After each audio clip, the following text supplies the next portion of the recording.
اخبار کوتاه، دقیق و مهم روز پنجشنبه.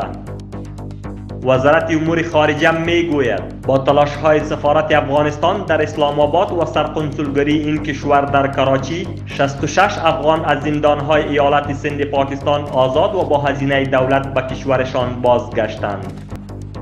شیخ شهاب الدین دلاور سرپرست وزارت معادن و پترولیم در نشست مشترک با چهره‌های علمی و فرهنگی گفت یک فرد هم به نام این که در اداره پیشین کار کرده است از این وزارت برکنار نشده است. آقای دلاور افزود در حال حاضر بیش از 2500 کارمند به شمول زنان متشکل از اقوام مختلف و مذاهب مختلف در وزارت معادن کارمند بر حال اند.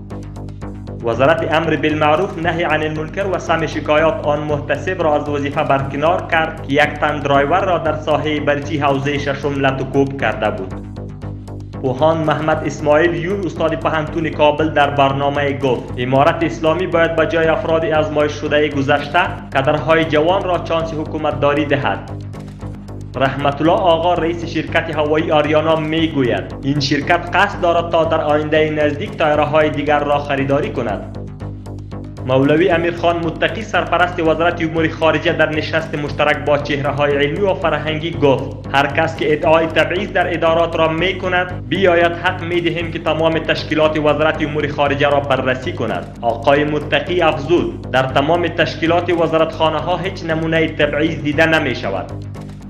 شاروالی کابل میگوید از وضعیت محیط زیستی آپارتمان‌های بلند در ناحیه 15 نظارت صورت گرفت.